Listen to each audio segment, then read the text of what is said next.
शपथ से पहले बीजेपी एक्शन मोड में दिखाई दे रही है। बीजेपी वो सभी कामों को तवज्जो देने का फैसला कर चुकी है जिसे लेकर पार्टी चुनावी मैदान में गई थी और जीत हासिल की है।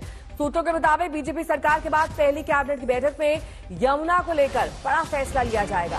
पहली कैबिनेट की बैठक में यमुना रिवर फ्रंट बनाए जाने के फैसले को मंजूरी मिलेगी। यमुना में सफाई के लिए किनारों पर एसटीपी बनाए जाएंगे। केंद्र सरकार के जल शक्ति मंत्रालय के सहयोग से यमुना नदी में बहने वाले पानी के फ्लो को बढ़ाया जाएगा और पाकिस्तान जा रही नदियों के सरप्लस और व्यर्थ पानी को यमुना नदी में छोड़ा जा सकता है। साथ ही गंगनगर को भी यमुना से जोड़ा जा सकता है ताकि यमुना का फ्लो बना रहे।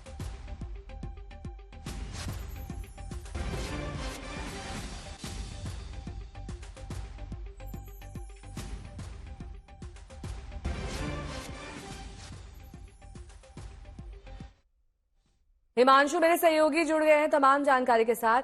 हिमांशु, कई बार आप चुनाव प्रचंड जीत हासिल करते हैं और मुद्दे भी उसमें मालूम चलते हैं कि इस मुद्दे पर इस इलाके में वोट किया गया, लेकिन सबसे बड़ा और अहम मुद्दा जीत के लिहाज से क्या रहा? क्योंकि हम कई मुद्दे यहां पर दिखा रहे हैं, अगर आप ये जानकारी दे सके कि सबसे बड़ा मुद्दा जीत का क्या रहा जिस पर बीजेपी अब फोकस करने वाली है और वादों में वो शुमार रहा। देखिए, बिल्कुल कहीं ना कहीं जो शुरू हुआ वो शीश महल से शुरू हुआ, आम आदमी पार्टी के भ्रष्टाचार से शुरू हुआ। शराब के भ्रष्टाचार में को लेकर बड़ा मुद्दा बना। अरविंद केजरीवाल और उनके मुख्यमंत्री जेल में गए, वो एक बड़ा मुद्दा बना। लेकिन धीरे धीरे बांग्लादेशी वोटर्स, मतदाता सूची में एडिशन डिलीशन का मुद्दा, पूर्वांचल का मुद्दा, अंत आते आते जो सबसे बड़ा मुद्दा बना वो यमुना का मुद्दा बना। ये कहा गया अरविंद केजरीवाल की तरफ से कि हरियाणा सरकार ने जो है वो यमुना के पानी में जहर घोल दिया है। अमोनिया का जो एक एवरेज है उससे ज्यादा अमोनिया जो है वो मिलाया गया है, जिससे पानी जो है जहरीला हो गया दिल्ली की जनता के लिए।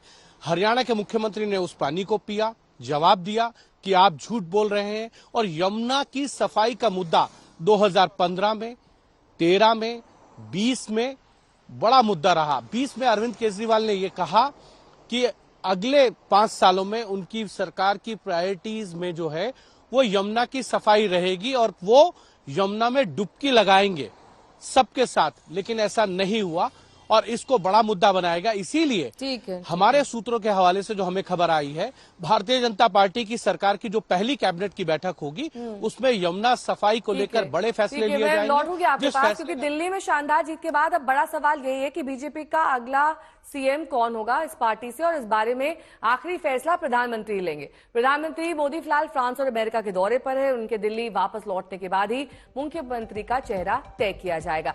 फिलहाल बीजेपी में नए सीएम को लेकर मंथन का दौर चल रहा है। अध्यक्ष जेपी नड्डा लगातार दिल्ली के नेताओं से मिल रहे हैं। उनकी दिल्ली बीजेपी के 10 नेताओं के साथ मुलाकात हो चुकी है। फिर अमित शाह से वो मुलाकात कर चुके हैं।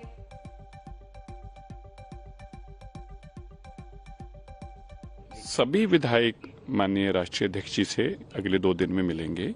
सबको होता है नए जीतने के बाद कि हम जाके अपने राष्ट्रीय नेतृत्व से मिलें, तो सबको मिल रहे हैं। इसकी कोई सस्पेंस वाली बात है नहीं है। जहां तक सीएम की बात है, हमारे राष्ट्रीय नेतृत्व बैठेगा, प्रधानमंत्री जब वापस आएंगे और उसमें वो तय करेंगे।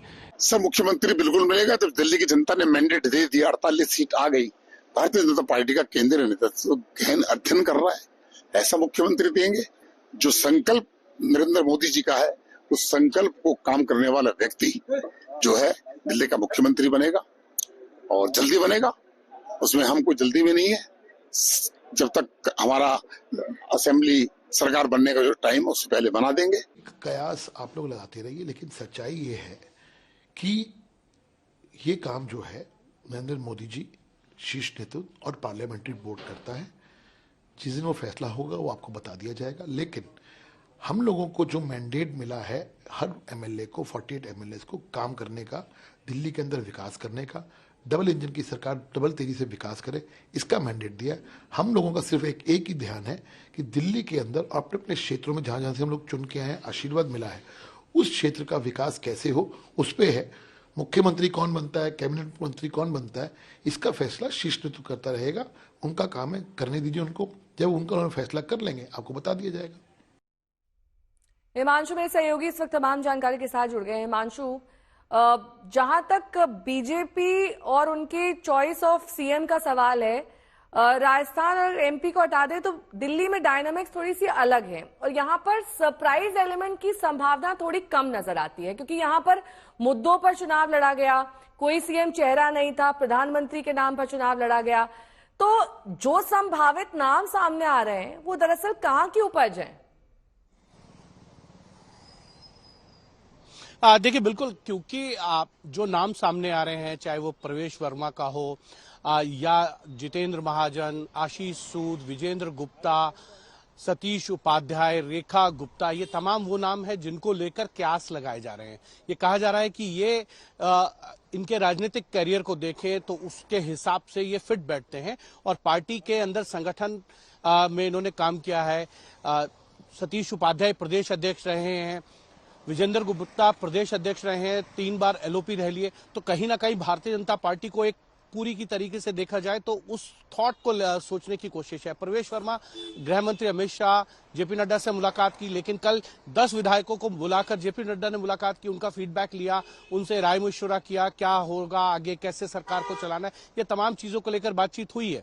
तो कहीं ना कहीं भारतीय जनता पार्टी जो अपना मुख्यमंत्री चूज करती है, जिसका चुनाव करती है, उसको भविष्य के साथ जोड़कर देखते हैं कि उसका भविष्य में फायदा क्या हो सकता है।